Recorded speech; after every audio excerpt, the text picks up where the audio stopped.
My wife and I have enjoyed sheep hunting through the years. She's working on her third Grand Slam. I think a stone sheep will complete her third slam. We enjoy sheep hunting because you meet a lot of great people, the outfitters and the guides. You know, sheep hunting is a lot of hard work. It's a lot of great people in the industry. Sheep hunting takes you to obviously great places like the Yukon, British Columbia, all the western states and Mexico. We've been fortunate to hunt those areas. If you're going to sheep hunt, you need to come as prepared as possible and be ready to work hard, and hopefully you'll find some success. And that's what we found with sheep hunting and why we enjoy it.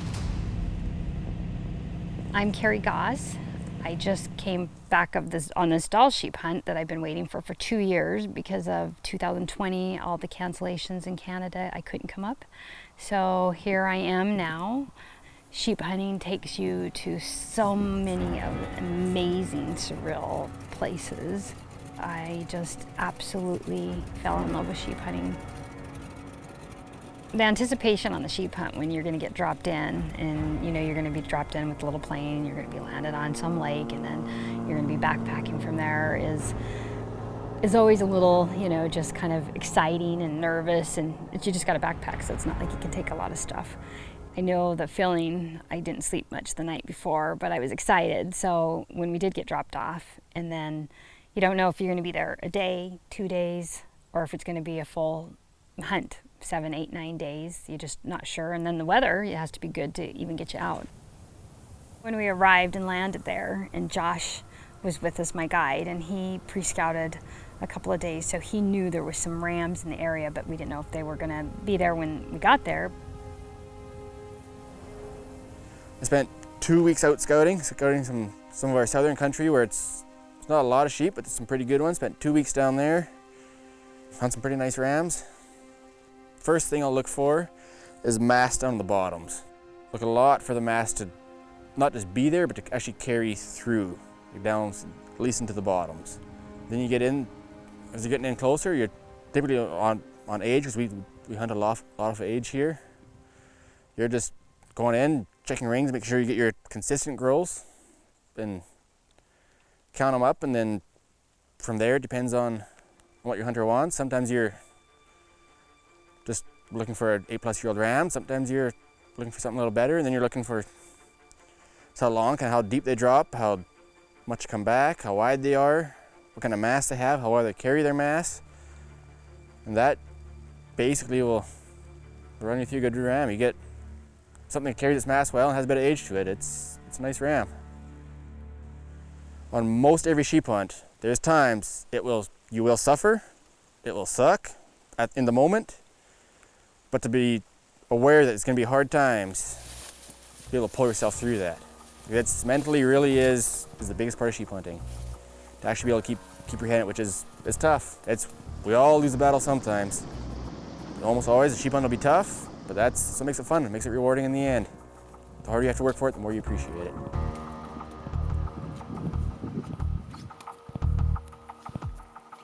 You know, sheep hunting can be very enjoyable, and you know there is a few things that you can do better or worse that can improve your trip.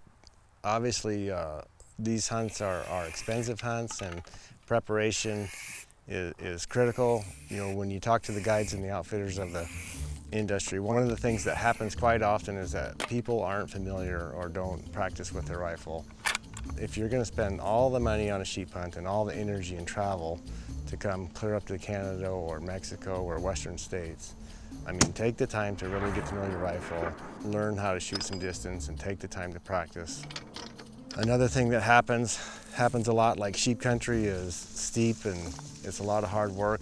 A lot of the inexperienced hunters that haven't been on some of the hunts, you know, they show up with half of a outdoor store with them, and you really can survive for a 10 or 14-day sheep hunt with very little gear. Like, just choose your gear, choose quality gear, and come with a small amount of gear, and you'll be better off for it, because either the horses or yourself are going to be carrying it around, and just lumbering all that excess gear around the mountain is tiring in itself. That'll wear you out. Do your research on your gear and have a good idea with what you can live with. Believe me, it's way less than you probably think it is if you haven't done some mountain hunting. you know, sheep hunting is so near and dear to my heart because, you know, it's so difficult. And when you start at the bottom and there's so much brush or willows or just difficult terrain, and then it just starts climbing up, and then you're trying to get over the boulders, and you've got a backpack on, and you're just getting pushed back and pulled back, and your gun's on your shoulder. And you know, there's been times where I just thought, I don't think I can make it. I feel like it's too physical, and I just kept thinking, and I'd just say, okay, I can do all things through Christ who strengthens me, and I just take one step at a time, and I kept doing it. When I needed to take a break, I stopped and took a break, and then I just kept doing it again, and every time I've made to every top of the mountain, and I do have to give it to God. I feel He gives me the strength to do it, and I feel like that's why I achieved it. And then even on this hunt and every hunt I go, I'm just so grateful that God is there carrying me all the way through. It took about 2 hours to get up there, and it was around about 1,000 vertical feet, and so it had to take a few breaks along the way. And once we got up to the top, we saw this lake, and we set up our little tents. And when we were there, we put our tents up and looked clear across on the other side of the lake towards the edge, and there was other people there. So we knew immediately we had other hunters in the area, and had to make a plan because it was going to be opening day, and there was a lot of people out obviously doing the same thing, looking for a Dall sheep. So we decided to, you know, make sure we get up early, and as soon as it got light, to start hiking so that we could then climb up a little higher to get a good advantage point to hopefully see a big sheep. And that's what our plan was. And the next morning we got up early, we started hiking, we went clear up onto the high point, we went down, we went up on another ridge, but it was about a 2-hour hike over a couple different ridges, and every ridge we had to just like really be careful and go up and stop and make sure we didn't bump anything if there was anything on the other side. And once we got to that, down the other side, and there was no sheep anywhere, and we had to climb up another ridge, and we got up to the other ridge, and that's when we spotted them about 1,000 yards away. There was a small band of rams, and then there was a bunch of ewes and lambs, and we knew we needed to get a closer look because they were about 1,000 yards. So we decided to sneak around the hill, and that's what we did. It took a while, but we made it, and then we snuck up on them and got a really good close look and saw a beautiful, heavy, mature Dall sheep.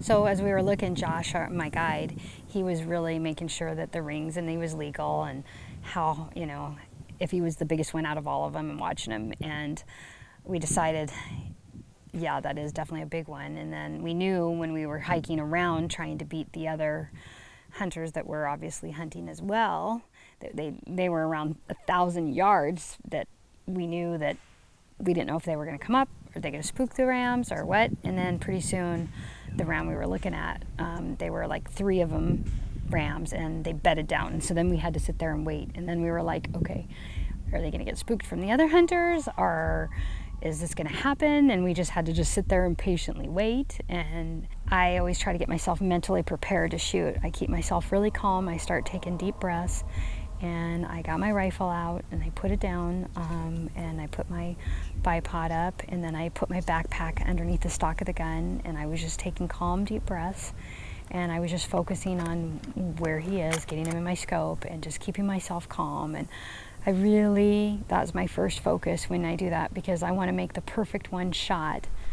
Once he did stand up, then I just take another big breath, and I just be really thinking about what I'm doing. I got him all focused in and took the shot, and it was a one perfect shot, and he literally just went down right after that. I mean, he didn't know what hit him. Congrats. That was awesome. You know, walking up on that sheep, and with my husband that's been hunting with me for over 24 years, and then Josh, our guide. You know, when you get a beautiful animal and you're literally in the backwoods and you're over 2 different ridges on the mountain, you're like, really need all the help you can get, especially when it's backpack only. And I was so thankful to have them. And just seeing how heavy he was, and just touching his horns all the way from the bases, and he had totally flared out on both sides, and his hair was completely snow white, and we were all just taken in the moment, and just so grateful to all be there. And it was just so absolutely beautiful on top of that mountain. Got lots of second day rams, lots of third day rams, but the First day ram. So does that mean it saved your legs, the work? Because it's still, we hiked We'll find out. We backpacked in and hiked completely up and then again over the next hill and came across this beautiful one. One of the great things about sheep hunting is it takes you to all the beautiful places in the world. You meet all the best people. Sheep hunting is hard work, so you're going to meet a lot of great hardworking people going on your sheep hunts, and that's one big part of the trip that doesn't get talked about a lot is you meet all the best people sheep hunting, and you get to go to all the best places in the world. The biggest thing is a team. It takes a team to do it. It does. Yeah. It takes a team. Because, you know, I mean, it just really does. Then the work begins after we took the pictures, and we were really just excited and just thought, you know, how exciting this is and how beautiful this ram actually was. And then we started skinning, and I was really thankful I had them, because when you start taking all the meat and you take the hide and you take the horns, you have a lot of weight and all you have is a backpack. So we each just divided up and started stuffing in our backpacks so that we could get all the meat and get everything out and take one trip, and then we started packing out. And I was so thankful to have that help. And it really is such a team effort when you harvest a sheep, because it takes, you usually have a guide and then you, and obviously someone else is always great to have, because the more that you're there to share those wonderful memories with, that's really what it's all about. That's how you do it. If you try to like lift it with your arm, it will about tear your back off. So I'm Cari Goss, the founder of AZYRE. I built it because of, on sheep hunts, how I felt the need women needed for clothes to fit and to function and be warmth and durable during my sheep hunts adventure. And each piece that I created was based on sheep hunting, because sheep hunting is so difficult terrain and so difficult, and could get cold, freezing, rainy. So that's when I did the whole system to fit and perform while you're out there in the elements, living on top of a mountain sheep hunting. And then, you know, when we were flying out and the plane was coming, and it's a bittersweet, because it's like you don't want it to end, but you're thankful that you achieved what you did, and you're going out safely, and you had a great harvest, and you have all this meat and this beautiful animal that you've harvested. So, and then you just feel like you really just accomplished something. Sheep hunting is such an accomplishment, because where they live is so difficult, and like I said, the terrain and the mountains are just, you know, physically, so you just have to take it one step at a time. And sometimes I felt like when I couldn't get up there all the way because it was so steep and so hard, or the boulders or the willows trying to beat you through, and you, whatever it is, I just kept saying, you know, I can do all things through Christ who strengthens me. And that's what has really led me on top of every mountain that I've ever climbed, and so I'm really grateful for that.